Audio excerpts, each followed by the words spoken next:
Et si pour l'Afrique tout commençait par un mot interdit, trop longtemps étouffé, la vérité? Imaginez un continent marqué par des décennies de guerres sans fin, de frontières éclatées, de promesses dérobées. L'Afrique porte les cicatrices d'un passé où les voix étaient démuselées, où la démocratie n'était qu'un décor fragile derrière lequel se jouait la domination étrangère. Mais un vent neuf se lève. De Ouagadougou à Bamako, de Niamey à Dar es Salaam, une génération se réveille. Ibrahim Traoré, Assimi Goïta, Abdourahmane Chiani, des noms qui cristallisent les espoirs de peuples entiers. Issus de l'armée, ils se veulent porteurs d'une arme nouvelle, l'intégrité, bien plus puissante que le fusil. Pourtant, au moment même où l'Afrique rêve d'un futur différent, un événement vient tout bouleverser. En Tanzanie, lors de l'élection présidentielle de l'an 2025, un chiffre tombe comme une gifle. 98%. 98% des voix pour un seul homme.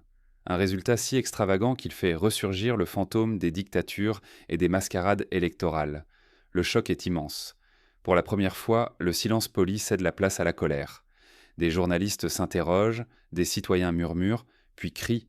Le rideau tombe, la démocratie n'est plus qu'un théâtre, où les rôles sont distribués d'avance et où le peuple n'est qu'un figurant. Dès lors, la question n'est plus seulement politique, elle est morale. Accepterons-nous d'être complices du mensonge, ou oserons-nous parier sur la vérité, sur la force du vote, sur la dignité retrouvée? Le choix est brutal. Si le mensonge triomphe, c'est l'avenir, la fierté et la voix même des Africains qui s'effacent. Si la vérité s'impose, alors l'Afrique peut enfin se relever, fière debout, libre de parler et de décider. Ce séisme ébranle tout le continent. Pour comprendre son origine, il faut plonger dans l'histoire, explorer les racines profondes de cette soif nouvelle d'intégrité. Comment une telle désillusion a-t-elle pu naître dans cette Afrique en pleine mutation? Pour saisir l'ampleur du choc, il faut revenir sur les failles anciennes et les attentes brûlantes d'un peuple qui n'a jamais cessé d'espérer. Pendant des décennies, le continent africain a supporté des élections à sens unique, des scores absurdes et des promesses de démocratie jamais honorées. Mais aujourd'hui, quelque chose a changé. Pourquoi soudain, la voix du peuple refuse-t-elle de se taire? Depuis l'indépendance, de nombreux pays africains ont vu leur futur confisqué par des institutions fragiles et des économies sous tutelle. On leur a imposé des modèles politiques importés, sans jamais écouter ce que voulaient réellement les peuples. Trop souvent, la démocratie n'a été qu'un mot creux, un décor pour le reste du monde. La crise électorale en Tanzanie, avec cette victoire proclamée à près de 98%, n'a fait que raviver de vieux cauchemars. Derrière ces chiffres, ce n'est pas la liesse populaire que l'on entend, mais le silence forcé d'une nation. Le monde s'est contenté de ces formules. Préoccupation, appel au dialogue, sans jamais se confronter à la réalité du terrain. Dans les villes et villages, le doute s'est transformé en colère sourde. Pourtant, un souffle nouveau se lève. À Ouagadougou, Bamako, Dakar, une génération émerge qui refuse la langue de bois internationale. Ces jeunes leaders ne veulent que plus faire semblant. Ibrahim Traoré, dirigeant du Burkina Faso, a brisé le tabou en affirmant devant tous ce que beaucoup pensaient vent tout bas. 98% n'est pas un score démocratique, mais le signe d'un système verrouillé, où le peuple n'a aucun vrai choix. Face à cette mascarade, le danger est immense. Fermer les yeux, c'est accepter l'effacement de la vérité et la résignation permanente. Mais réclamer la vérité, c'est aussi risquer de bouleverser un ordre figé depuis des générations. Le choix est lourd, mais il est désormais inévitable. Ainsi, une volonté nouvelle traverse l'Afrique. Derrière la dénonciation de Traoré s'ouvre une bataille plus profonde, celle pour la vérité, la confiance et la dignité du continent. Ce tournant n'est plus une affaire de discours, mais de survie collective. Mais cette révolte morale ne s'est pas construite en un jour. Pour comprendre son urgence, il faut revenir sur les failles historiques qui ont permis à la mascarade électorale de s'installer. Quand l'évidence du mensonge devient insupportable, doit-on encore se taire? Cette question claque dans l'air brûlant d'Afrique alors que la crise tanzanienne met à nu la véritable nature du pouvoir. Face au mutisme officiel, une génération entière refuse désormais la compromission, exigeant que la vérité supplante la stabilité factice. Au Parlement de Ouagadougou, Ibrahim Traoré ne cherche pas les détours. La mascarade démocratique est terminée, lance-t-il, droit, la voix ferme. Il proclame la fin des simulacres électoraux, exhortant chacun à regarder en face ce que d'autres s'obstinent à ignorer. Ce n'est pas un simple coup d'éclat. Son discours cristallise la conviction de millions d'Africains. Dorénavant, la dignité africaine n'est plus négociable.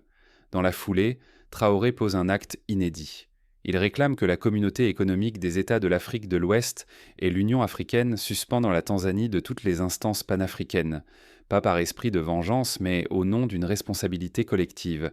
Si le faux triomphe, que restera-t-il du continent sinon une farce sinistre? La diplomatie chancelle. Mais sur les réseaux sociaux, la riposte est fulgurante. En moins de 24 heures, le mot dièse African Truth Block explose sur Twitter, TikTok, WhatsApp. La jeunesse, lasse d'être spectatrice, s'empare de ce cri, vérité ou rien. D'un bout à l'autre du continent, étudiants, ouvriers, entrepreneurs font de ce slogan un étendard. La révolte morale ne connaît plus de frontières. À Dar es Salaam, la répression s'abat. Les médias reçoivent l'ordre d'effacer toute mention de Traoré et des prises de position internationales. Même les voix dissidentes nationales sont muselées. Mais chaque vidéo censurée renaît ailleurs, décuplée. L'Internet, devenu arme des sans-voix, propage l'indignation jusqu'aux foyers les plus isolés. La tentative d'étouffement nourrit l'incendie.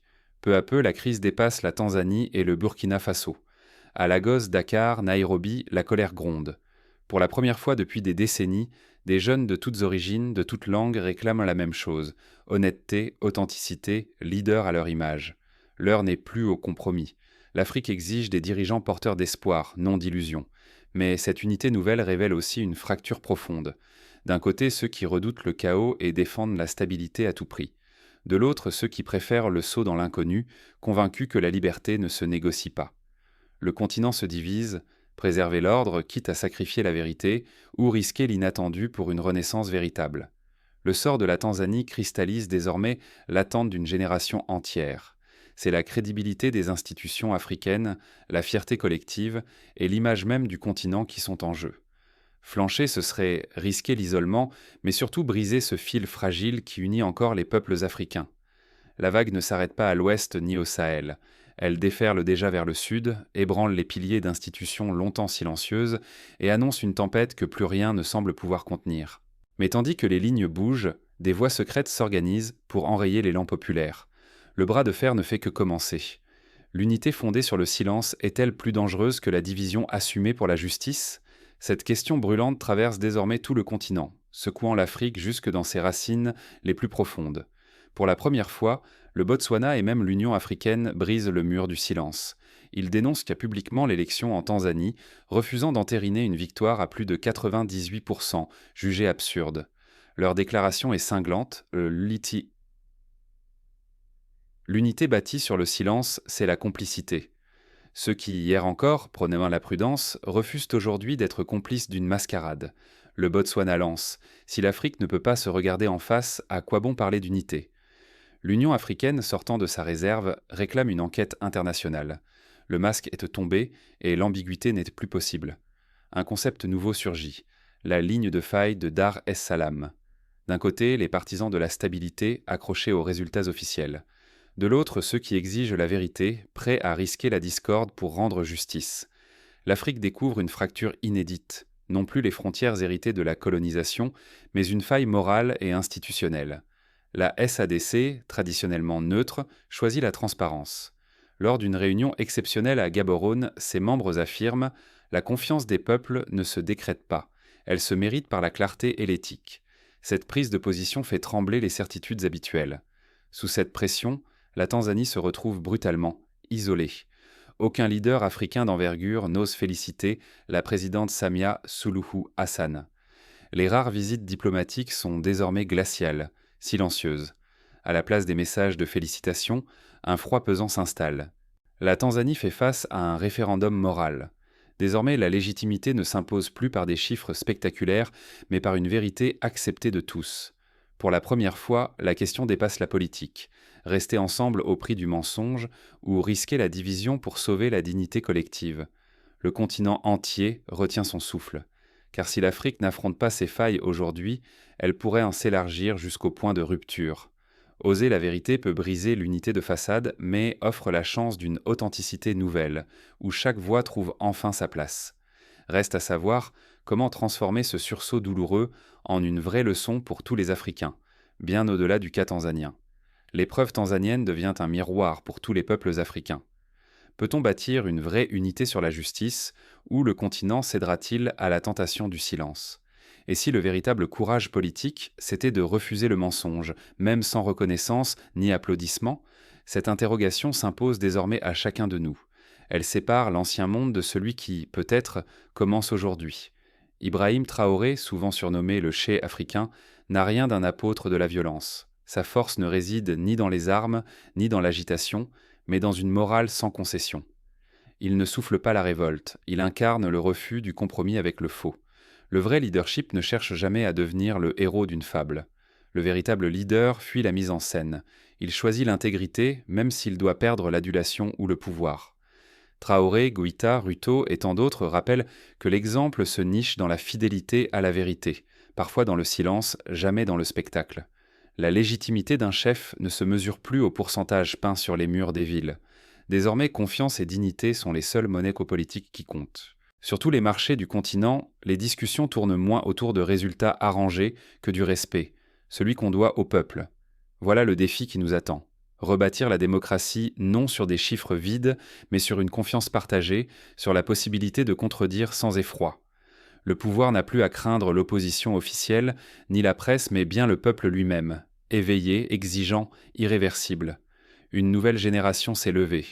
Lassée des mascarades, avide de dignité, elle exige que chaque voix ait son poids. Face au silence des institutions, elle impose sa propre résistance. Son mot d'ordre est sans équivoque.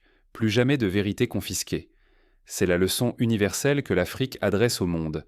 La vérité, même bâillonnée, finit toujours par s'imposer. La jeunesse mesure l'enjeu. Manquer ce rendez-vous, c'est condamner nos enfants à revivre l'histoire. Mais saisir cette chance, c'est garantir une Afrique respectée, digne, enfin souveraine de ses propres rêves. Mais ce réveil n'est pas sans péril. Ceux qui refusent la vérité ne renoncent pas sans lutte. La suite, c'est la confrontation entre deux visions de l'Afrique et le choix que chacun devra poser. L'Afrique n'a plus besoin de héros solitaires, mais de citoyens lucides et intègres. Face aux mensonges savamment orchestrés et à la complaisance institutionnalisée, il est temps de réaliser que le vrai pouvoir ne réside ni dans les fauteuils dorés, ni dans les partis, mais dans le courage ordinaire de celles et ceux qui osent défendre la vérité. Aujourd'hui, chaque silence face à l'injustice creuse un peu plus l'abîme. Chaque mot sincère devient une étincelle de résistance. Certains murmurent que l'intégrité serait un luxe réservé aux rêveurs. Mais c'est faux. C'est désormais une question de survie. Notre avenir, et celui de nos enfants, dépend du choix de rejeter la corruption, de dénoncer les manipulations, de défendre la valeur sacrée du vote. C'est ce legs, et lui seul, qui peut garantir la dignité des générations futures. Nos ancêtres ont connu la servitude, la misère et l'humiliation. Aurons-nous le courage d'offrir à nos enfants autre chose que les mêmes chaînes, ou bien choisirons-nous de bâtir pour eux une Afrique nourrie de dignité et de transparence ? Chacun par son refus de la compromission porte la charge de briser le cercle de la soumission. Le vrai pouvoir ne se compte pas en armes, ni en statistiques truquées, ni en discours creux. Il réside dans la petite voix intérieure qui refuse l'injustice, dans les gestes quotidiens d'honnêteté, dans la main tendue à celui qui ose dire non aux fausses victoires. Regardons la Tanzanie, le Burkina Faso, le Mali, le Niger, le Kenya. Ces pays ne sont pas des exceptions, mais le signe d'une onde de choc qui traverse tout le continent. Une Afrique où la vérité n'est plus faiblesse, mais fondement de toute renaissance. Ne restons pas les spectateurs muets d'une nouvelle mascarade. Devenons les bâtisseurs du futur, non pour nous-mêmes, mais pour celles et ceux qui viendront après nous. L'heure n'est plus à l'attente. Le choix entre soumission et dignité ne se joue pas dans les palais, mais dans chaque famille, chaque rue, chaque cœur africain. Si nous refusons de céder aujourd'hui, nous ouvrirons enfin la voie à une Afrique où chaque enfant grandira sans honte, sans détourner le regard devant l'injustice. Choisir la vérité n'est pas une naïveté, mais un acte de responsabilité. C'est rejeter la complicité avec un pouvoir sans âme. C'est inscrire dans notre mémoire collective que la dignité l'emporte toujours sur la peur. C'est maintenant ou jamais. Pour l'avenir de nos enfants, pour l'honneur de nos peuples, osons la vérité, vivons l'intégrité et écrivons ensemble la suite de notre histoire. Mais pour comprendre toute la portée de cette onde de choc, il faut remonter plus loin dans l'histoire africaine, là où mensonge et vérité se sont longtemps affrontés dans l'ombre. Prenons l'exemple du Ghana, premier pays d'Afrique subsaharienne à avoir conquis son indépendance sous la houlette de Kwame Nkrumah, en 1957. Dès les premières années, des espoirs démesurés se sont heurtés à la tentation d'un pouvoir personnel. Le rêve d'une démocratie populaire s'est vite transformé en une réalité où la voix du peuple n'était plus qu'un souvenir glorieux. On votait, certes, mais pour un choix unique, et les pourcentages dépassaient souvent les 90%. Comme en Tanzanie aujourd'hui, ces chiffres glorifiaient moins la volonté collective que la peur de la rupture et la crainte de l'étranger. Dans d'autres pays, les méthodes différaient, mais le résultat restait le même. Au Togo, au Gabon, en Guinée équatoriale, les élections se sont répétées dans un ballet d'unanimité forcée, chaque chef d'État battant son propre record de popularité officielle. Les bulletins de vote devenaient tard des armes de propagande et non des instruments de choix. Les peuples, eux, se résignaient, ou bien fuyaient le pays, comme ce fut le cas de millions de jeunes Togolais vers le Nigeria dans les années 90. La mascarade électorale n'est donc pas nouvelle. Mais la différence aujourd'hui, c'est l'accès à l'information, la capacité des citoyens à comparer, à dialoguer, à contester. Jadis, une élection truquée restait un secret d'État. Aujourd'hui, chaque vidéo, chaque photo, chaque témoignage fait le tour du monde en quelques minutes. Les réseaux sociaux sont devenus l'arène où se joue la vérité. Prenons le cas du Nigeria en 2023, lors de la présidentielle contestée d'Asiwaju Bola Tinubu. Malgré des accusations de fraude, la Cour suprême a validé le scrutin, mais la rue, elle, n'a pas oublié. Ce sont des dizaines de milliers de jeunes qui sont sortis dans les rues de Lagos et d'Abuja, exigeant la transparence et la justice. Ces mouvements, même réprimés, ont brisé un tabou. Désormais, le peuple n'attend plus la permission de réclamer la vérité. En Afrique du Sud, l'histoire nous offre une leçon différente. L'apartheid, ce système d'oppression raciale, s'est effondré non seulement par la force des luttes armées, mais aussi grâce à la capacité de vérité et de réconciliation. La commission Vérité et Réconciliation, menée par Desmond Tutu, a permis au pays de panser ses blessures, non par le déni, mais par la reconnaissance des fautes commises. C'est la preuve que seule la vérité, aussi douloureuse soit-elle, permet de reconstruire un tissu social déchiré. Aujourd'hui, l'Afrique n'est plus isolée. Les médias internationaux, les ONG, les diasporas jouent un rôle de relais et de vigie.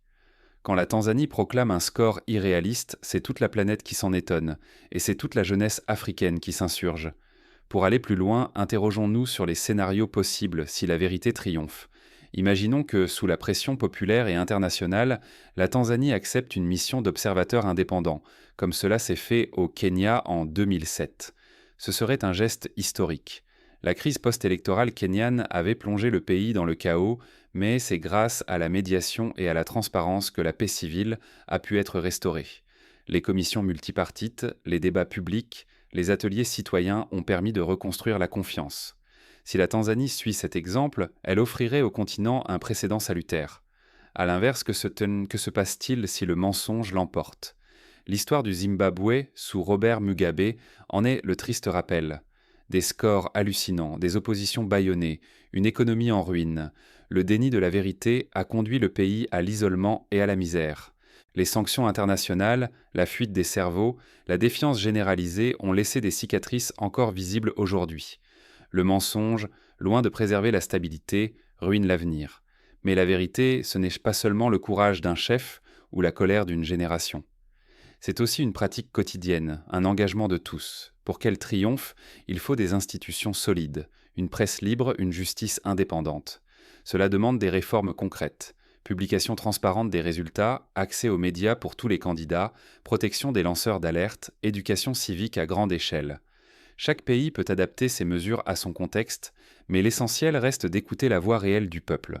Les exemples ne manquent pas.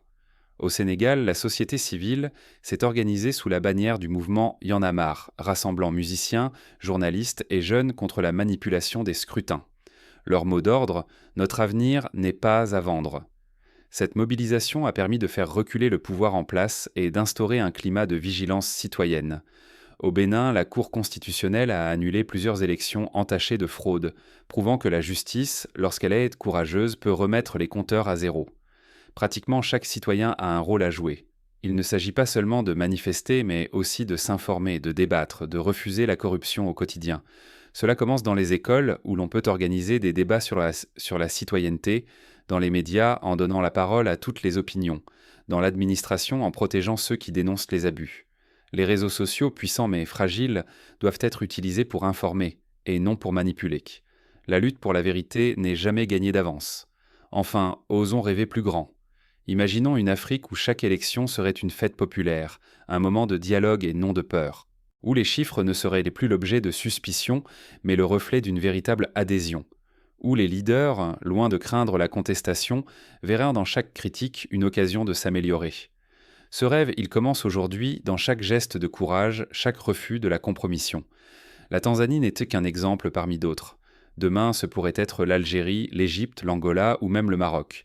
L'histoire est écrite par ceux qui osent nommer la réalité, qui acceptent le risque de la vérité. Alors, pour conclure, souvenons-nous de cette phrase de Nelson Mandela. Être libre, ce n'est pas seulement se débarrasser de ses chaînes, c'est vivre d'une manière qui respecte et renforce la liberté des autres. La vérité, c'était la première de ces libertés, celle qui permet toutes les autres. C'est à chacun d'entre nous d'en faire une exigence, une habitude, un héritage, car l'Afrique n'a pas besoin de nouveaux maîtres, mais de nouveaux témoins, de femmes et d'hommes prêts à défendre la lumière, même quand elle vacille, de citoyens qui, face aux mensonges, choisiront toujours la voie difficile, mais salutaire de la vérité. Le chemin sera long, semé d'embûches, mais chaque victoire, même minuscule, comptera. Un scrutin honnête, un journaliste protégé, une loi appliquée, un opposant respecté, voilà les pierres d'une nouvelle Afrique. Quelles que soient les pressions, les menaces, les trahisons, la vérité finira par s'imposer, parce qu'elle porte en elle la force de l'avenir, la promesse d'une dignité retrouvée. Alors, laissons retentir la question, encore une fois, accepterons-nous d'être les gardiens du silence ou oserons-nous devenir les architectes d'une Afrique réconciliée avec elle-même? L'heure du choix a sonné. À nous d'y répondre avec courage, avec méthode, avec amour du continent et de ses peuples. Car si la vérité vacille, l'Afrique chancelle avec elle. Mais si elle triomphe,